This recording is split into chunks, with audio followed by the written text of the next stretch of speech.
rester dans le thème le choix.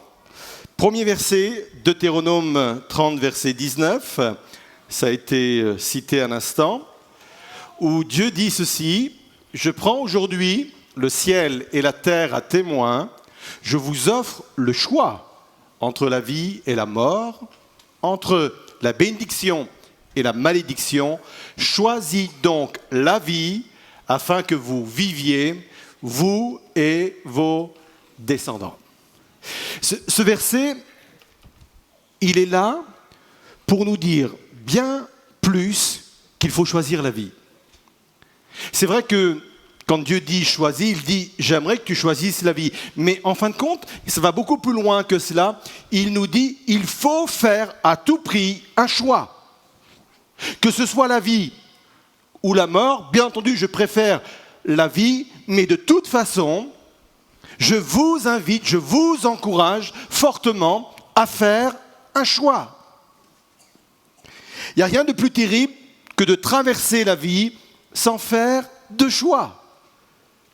Et peut-être que c'est une première parole que quelqu'un a besoin d'entendre ce matin. Je crois à l'esprit prophétique qui peut passer dans un moment comme celui-ci. Et peut-être que Dieu est en train de lui dire, il est peut-être temps pour toi de faire un choix. Tu hésites depuis trop longtemps sur certains sujets et peut-être que c'est le moment pour toi enfin de faire un choix. Pourquoi est-il important de choisir ? 3 réponses. Ne pas choisir crée de l'instabilité. Quelqu'un qui ne choisit pas n'a pas de point d'ancrage. Jacques 1, verset 6, j'ai choisi la version Parole vivante, dit ceci, « Celui qui hésite, c'est-à-dire celui qui est indécis, celui qui ne choisit pas, ressemble aux vagues de la mer agitées et ballottées par le vent. Qu'un tel homme ne s'imagine pas obtenir quoi que ce soit du Seigneur. C'est un indécis, au cœur partagé, instable dans sa conduite, il sera inconstant dans toutes ses entreprises. » Ne pas choisir me met dans une situation instable. La décision détermine la direction. Et la direction détermine la destination. Si je n'ai pas de direction, je vais errer, je vais vagabonder. D'où la nécessité de choisir une direction pour avoir une destination. Si je n'ai pas de direction, les circonstances vont choisir à ma place. Si je n'ai pas de direction, les autres aussi vont choisir à ma place. Je vais être comme le dit l'Écriture, comme le dit Jacques, ces vagues qui vont au gré du vent, qui s'éloignent, qui se retirent au gré du vent. Ne pas choisir me rend instable. Deuxièmement, ne pas choisir me prive d'une intervention divine. Ma décision permet à Dieu d'intervenir.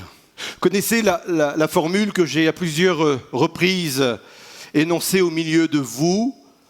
Tout commence par une décision, le reste n'est que grâce. Et c'est très important.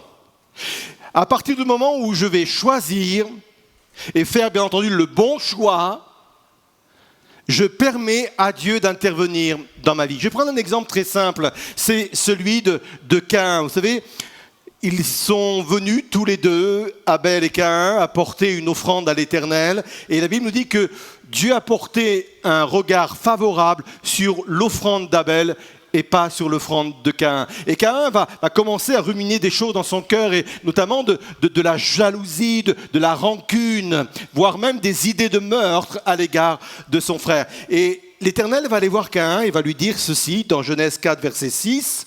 « Pourquoi es-tu en colère ? Et pourquoi ton visage est-il sombre ?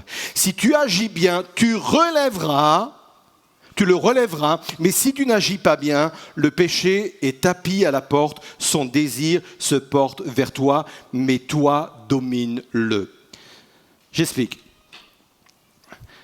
Dieu est en train de dire à Caïn, tu es devant un choix. Soit tu gardes ton visage dans l'abattement, en ruminant, en laissant entrer en toi la rancune, la vengeance. Ou alors, tu prends la décision de relever ton visage. Et là, c'est une autre orientation. Et il est dit ceci, si tu agis bien, si tu fais le bon choix, tu le relèveras. Et l'idée qu'il y a dans cette phrase, tu le relèveras, ça veut dire, si tu prends la bonne décision, je t'aiderai, c'est ça l'idée, je t'aiderai à le relever.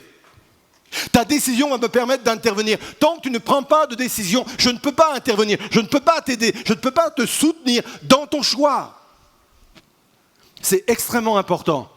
Choisir permet à Dieu de se coller à mon choix, bien entendu, si ce choix est le bon. Pourquoi est-il important de choisir? Enfin, je ne vais pas développer, mais je vais juste le dire parce que le temps m'est compté. Tant que je n'ai pas choisi, je ne peux pas passer à autre chose. Et peut-être qu'aujourd'hui, on bloque contre quelque chose, on dit, mais j'avance pas. Mais tant que tu n'as pas choisi, tu ne peux pas passer à autre chose. C'est nécessaire de choisir. Alors on va se poser une autre question. Comment bien choisir? Certaines de nos décisions, on l'a entendu au cours de cette matinée, vont impacter d'une façon importante nos vies. Quelqu'un a dit ceci, nous faisons nos choix et nos choix nous font. Ce sont nos choix qui vont faire qu'on va devenir ce que l'on est. Je fais des choix, mais les choix me font. Alors comment bien choisir? Ne pas se précipiter. Parfois on n'aura pas le choix. Parfois, si je suis sur la route et qu'il me faut prendre une décision rapide, je n'ai pas le choix. Parfois je n'aurai pas le choix. Mais très souvent, j'ai le temps de choisir.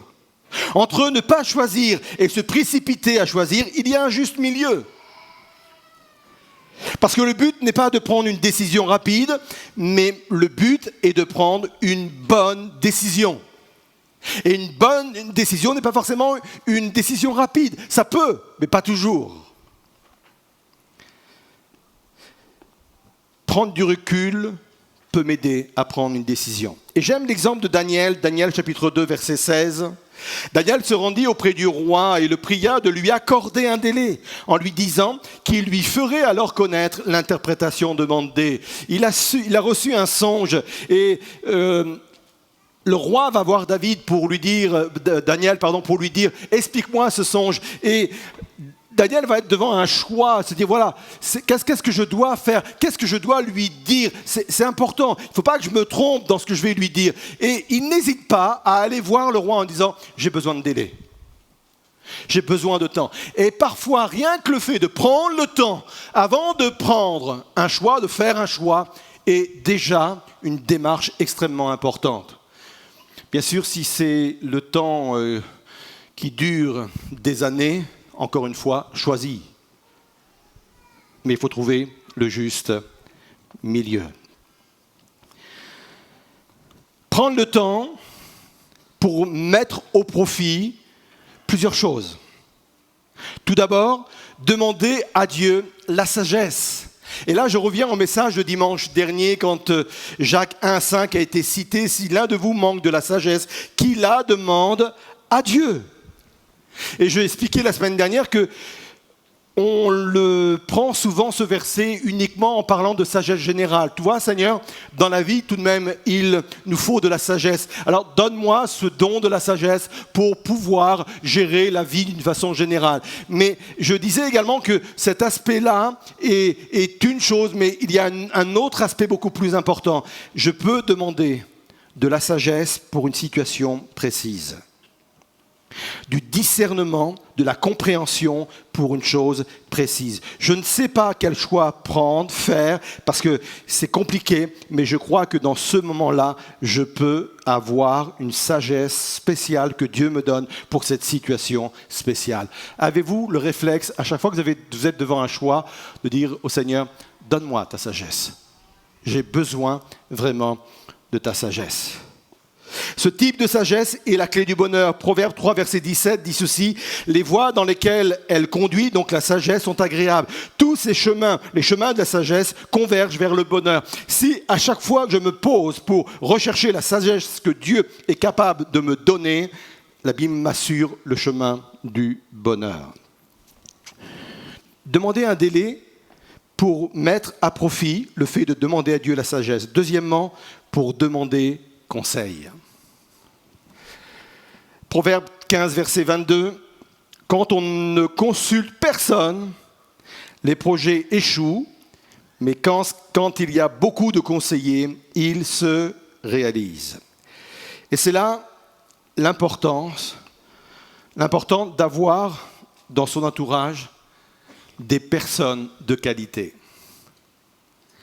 qui peuvent s'avérer des conseillers de qualité. Écoutez leur avis, écoutez leurs réflexions, écoutez leur expérience peut m'aider à prendre les bonnes décisions. Le but, ce n'est pas qu'ils prennent, ses amis, ses conseillers, qu'ils prennent la décision à ma place. Vous connaissez tous ce dicton que les conseilleurs ne sont pas les... Merci. Donc le but, ce n'est absolument pas qu'ils prennent des décisions à ma place. Mais je peux alimenter ma réflexion par leurs conseils et par leur expérience. La Bible nous dit que ce qui arrive aux autres est là pour nous servir d'exemple. Et c'est important parce que le partage d'expérience, c'est quelque chose qui ne nous coûte pas et qui peut enrichir l'autre. Si, par exemple, vous me demandez 100 €, je vais vous le donner, mais je m'appauvris de cette somme-là pour vous enrichir. La connaissance ou l'expérience, c'est fabuleux parce que je peux vous la communiquer, je peux vous la donner, je reste toujours aussi riche et je vous enrichis en même temps. Et vous pouvez aussi enrichir d'autres personnes de la même manière. C'est pour cela, le partage d'expérience, le partage de connaissances, c'est important.